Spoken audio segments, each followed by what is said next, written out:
It started as what should have been a routine segment on BBC World News. The producers had lined up a simple 5-minute interview about language diversity in former British colonies. They found their guest, Dr. Elena Reyes, a Filipino professor of linguistics from the University of the Philippines, and scheduled her for the morning broadcast. What the BBC didn't anticipate was that those 5 minutes would turn into the most watched clip in their digital history, and that their veteran anchor would become a global example of what not to do on live television. The morning of the interview, anchor James Whitmore reviewed his notes with the confidence of someone who'd conducted thousands of interviews. He was known for his sharp wit and occasionally cutting remarks. "Good morning, Dr. Reyes," James began as her face appeared on the split screen. "Thank you for joining us." "Good morning, Mr. Whitmore," Elena replied with a warm smile. "I'm happy to be speaking with you." James chuckled, glancing at his notes. "Now, you're here to talk about English in the Philippines. I must say, I find it fascinating how English has evolved in different parts of the world." The way he said evolved carried a weight that didn't go unnoticed. In the BBC control room, one of the younger producers shifted uncomfortably. Elena maintained her composure. "Yes, language is always evolving. That's what makes it so beautiful." "Indeed," James said, leaning back with an expression that suggested he was about to make a clever point. "But tell me, Dr. Reyes, when you say Filipinos speak English, do you mean they speak actual English, or is it more of a creative interpretation?" The control room went silent. It was live. There was nothing they could do now. Elena's smile didn't waver. "I'm not sure I understand what you mean by actual English, Mr. Whitmore. Could you clarify?" James waved his hand dismissively. "Well, you know, proper English, the King's English. Not to be rude, but there is a certain standard. Wouldn't you agree?" "A standard set by whom?" Elena asked, her voice pleasant but carrying an edge. "Well, by the English, naturally," James replied with a slight laugh. "We did invent the language, after all." Elena nodded slowly. "That's interesting. So you're suggesting that the English have ownership over English?" "I wouldn't say ownership, but certainly authority. We are the native speakers."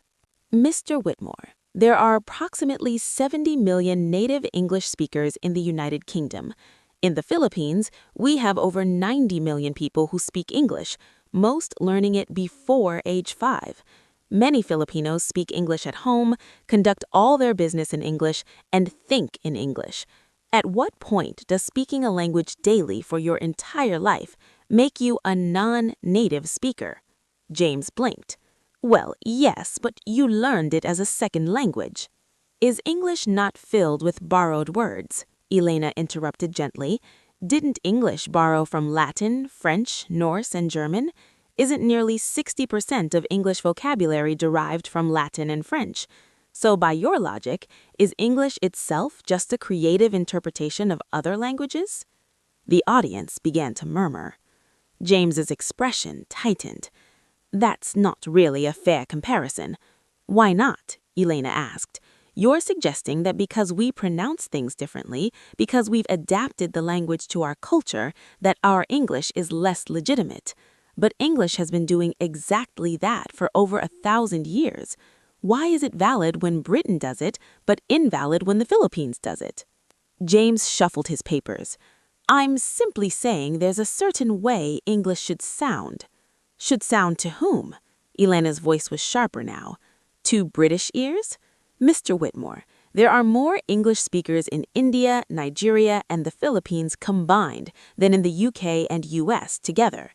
If we're talking about democracy and language, the majority of English speakers have what you call an accent.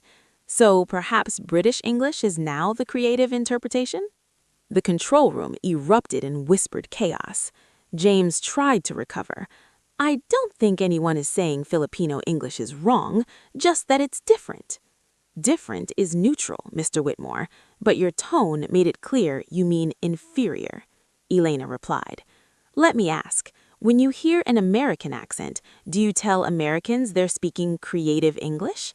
Well, no. But when you hear an Australian accent, do you suggest they need to sound more British? That's not the same.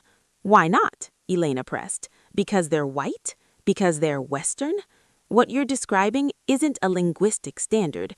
It's a colonial mindset. It's the belief that English belongs to Britain and everyone else is borrowing it poorly. But English stopped belonging solely to Britain the moment you colonized half the world and forced us to speak it. The audience gasped. James' face flushed red. I never said anything about colonialism, he stammered. You didn't have to, Elena said calmly. It's embedded in your questions. In the Philippines, English is an official language. We use it in our Congress, courts, and universities. Our Constitution is written in English. We produce award-winning English literature. We run call centers serving America, Britain, and Australia, and those customers understand us perfectly. The Philippines is one of the largest English-speaking nations on Earth. So when you ask if we speak actual English, what you're really asking is whether we deserve to be taken seriously. The studio fell completely silent. James cleared his throat. Dr. Reyes, I assure you I meant no disrespect. Perhaps not consciously, Elena said, softening slightly. But that's the problem. These attitudes are so ingrained, people don't realize they're being condescending. You brought me on to discuss linguistic diversity, but the moment I opened my mouth, you heard my accent and decided I needed educating about proper English. Do you not see the irony? I apologize if I gave that impression. The impression you gave is exactly what millions of Filipinos face daily. We speak excellent English, we excel internationally, but we're told our English isn't good enough because we don't sound British. Well, language isn't about sounding a certain way. It's about communication, connection, expressing ideas. And on that measure, Filipinos communicate just fine. Elena paused. Here's what you need to understand. English is no longer your language. It belongs to everyone who speaks it. It belongs to the Indian tech worker, the Nigerian novelist, the Singaporean businessman, and yes, the Filipino teacher. We've taken your colonial language and made it our own. We've enriched it, expanded it, used it to tell our stories. That's not corruption of English. That's evolution. And if you can't accept that, you're not defending the language. You're defending an empire that no longer exists. Silence. Then, slowly, applause began building in the studio. It started with a few people, then more, until the entire audience was clapping. James sat frozen. Dr. Reyes, you've given me a lot to think about. I hope so, Elena said simply. Within an hour, clips were circulating on Twitter. Within 3 hours, it was trending globally. By evening, the full interview had 5 million YouTube views. Filipino communities worldwide shared the video with pride. In Manila, students gathered in cafes to watch together, some tearful. For years, many had felt embarrassed about their accents. Now, they felt vindicated. The BBC issued a statement. We believe in celebrating linguistic diversity and acknowledge that English belongs to all who speak it. James disappeared from social media for 2 days. When he returned, he posted a lengthy apology. I was condescending and dismissive. Dr. Reyes didn't just correct me on facts, she corrected my world view.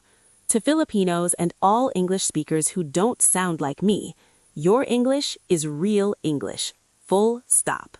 2 weeks later, Dr. Reyes was invited back, not for an interview, but to deliver special commentary. Language is power, she began, addressing the camera directly. For centuries, that power created hierarchies, saying some ways of speaking are legitimate and others aren't. But I want young people worldwide to know your accent is not a mistake. Your pronunciation is not an error. The way you speak English is valid because language is about expression, not perfection. She looked into the camera. To every Filipino made to feel small because of how they speak, You are enough. Your English is enough. And anyone who tells you otherwise is revealing their own limitations, not yours. The impact spread globally. Academic institutions invited her to speak at Oxford, Cambridge, Harvard, and Yale. Each time, she delivered the same message. English is global now, and that means it will sound different everywhere. That's not a problem. It's a reality to be celebrated. A year later, James Whitmore produced a documentary called The Englishes, How One Language Became Many. Dr. Reyes was a primary consultant. It won awards for its honest examination of linguistic prejudice. In the Philippines, the story became legend. When young Filipinos felt insecure about their English, friends would say, "Remember Dr. Reyes," and that was enough.